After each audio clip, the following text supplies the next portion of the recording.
Praise the Lord. అందరూ బాగున్నారు కదూ? దేవుడి మహాకృపను బట్టి మరోసారి వేకువజాము మన్నా అనే కార్యక్రమం ద్వారా ప్రతి ఉదయం మిమ్మల్ని కలవడానికి ప్రభు ఎంతగానో కృప చూపి ఉన్నారు. ఈ దినమయందు కూడా చక్కని వాగ్దానం ప్రభు మనకు అనుగ్రహించి ఉన్నారు. మరి చిన్న ప్రార్థనను చేసుకొని వేకువజాము మన్నా అన్న కార్యక్రమాన్ని మనం ప్రారంభించుకుందాం. పరిశుద్ధుడా, ప్రేమ కలిగిన తండ్రి, వేకువజాము మన్నా అనే కార్యక్రమం ద్వారా ప్రతి కుటుంబాన్ని కూడా ఆస్వాదించును గాక. Praise the Lord. అందరూ బాగున్నారు కదూ? దేవుని బట్టి మీరు అందరూ కూడా బాగున్నారని నమ్ముతూ ఉన్నాను. మీ అందరి కొరకు ఎల్లప్పుడూ ప్రార్థన చేస్తూ ఉన్నాను. ఈరోజు మనకు దేవుడిచ్చిన వాగ్దానం యెషయా గ్రంథం 49వ అధ్యాయము 25వ వచనం గమనిస్తే, నీతో యుద్ధము చేయు వారితో నేను యుద్ధము చేసేదను.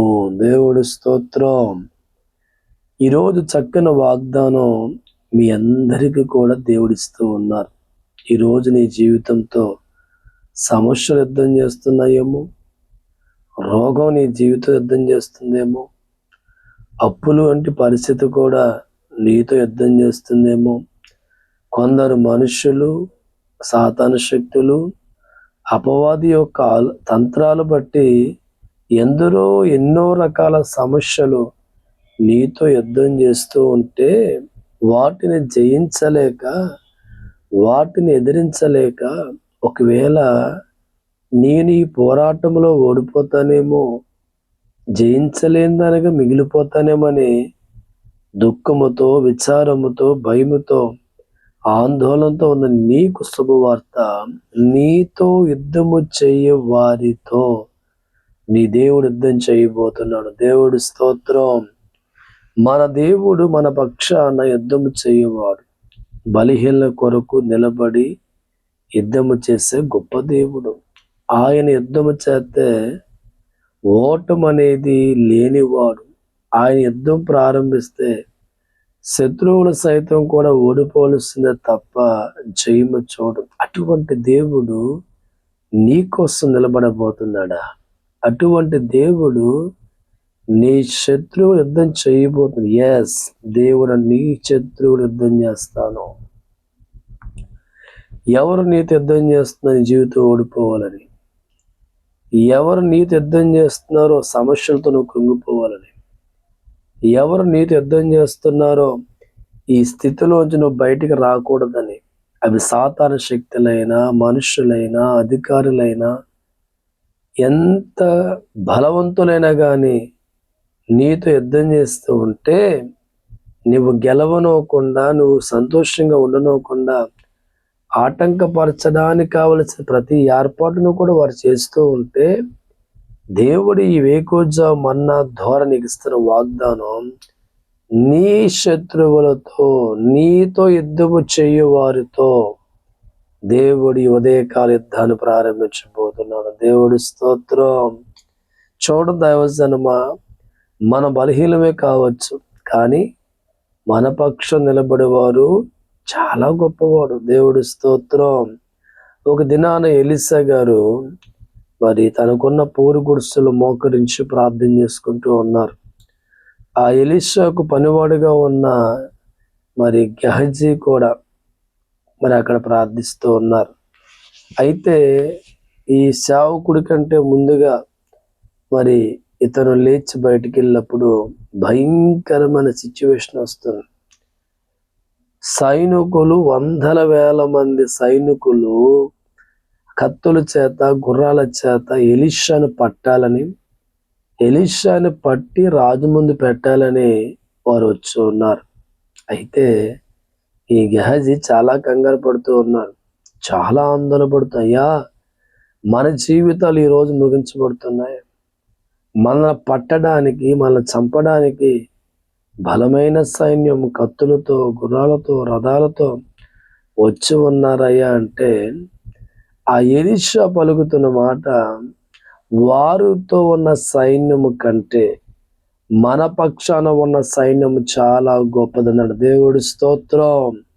గెహజీకి అర్థం కాల, మనము చూస్తే పురుగుడుసులో ఉన్నాం, మనమిద్దరమే ఉన్నాం, ఈ నిలగంటున్నాడేంటి అని ఆలోచనలు పడుతుండగానే ఎలీషా ప్రార్థిస్తున్నాడు. ఇదిగో నా పక్కన ఉన్న గెహజీ యొక్క కన్నులు తెరవబడాలి తండ్రి ప్రార్థన చేస్తుండగా అతను దేవుడు చేస్తున్న యుద్ధాన్ని, దేవుడు ఉంచిన సైన్యాన్ని అతను చూడగలిగాడు. దేవుడి స్తోత్రం. ఈరోజు నీ జీవితంలో కూడా నీ పక్షాన ఉన్న దేవుడు నీ కనబడతాడు. ఈ దినాన్న నీ పక్షాన నిలబడబోతున్నాడు దేవుడు. నీతో యుద్ధము చేయవారితో కూడా ఆయన యుద్ధం చేయబోతున్నాడు.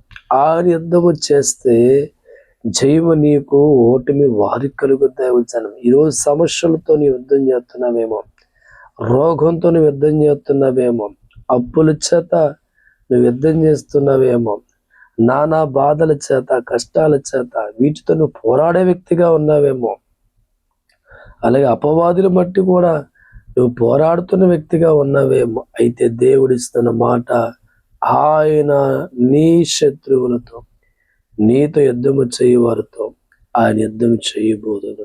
ఇంకెందుకు ఆలస్యం, నాతో పాటు కూడా మోకరించి ప్రార్థన చేయండి. పరిశుద్ధుడా, ప్రేమ కలిగిన తండ్రి, నిజమే ప్రభా, ఈ లోకములో మనుషులుగా ఎన్నో వాటితో మేము పోరాడుతూ ఉన్నాం తండ్రి.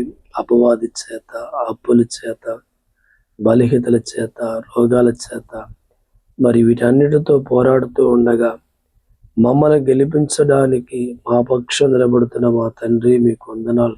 ఎంతమంది దినాన్న ఈ మాటలు వింటూనే మోకరించు వారిని జ్ఞాపకం చేస్తూ, అప్పులతో పోరాడుతున్న వారికి జయాన్ని కలిగచేసే నా తండ్రి, వాటిని తొలగించి మరి మనుషులైన వారికి జయం కలిగచే తండ్రి. రోగాలతో పోరాడుతున్న వారికి జయాన్ని కలిగచే తండ్రి. నా తండ్రి, బిడలు లేక పోరాడుతున్న వారికి జయాన్ని కలిగించే తండ్రి. నా స్తోత్రం ప్రభా. ఈ దినాన్ని ఎవరైతే దేంతో పోరాడుతున్నారో వాటన్నిటిలో మీరుండి జయము కలిగించేయండి తండ్రి. చదువుకున్న బిడ్డల పక్ష ప్రార్థిస్తున్నాం, చక్కగా వారు చదువుకునే కృప దయచేయండి. చదువు పూర్తయి ఉన్న వారికి చక్కని ఉద్యోగాలు దయచేయండి. పిల్లలు లేని వారి పనులు ప్రార్థిస్తున్నాం, చక్కని బిడ్డలు దయచేయండి.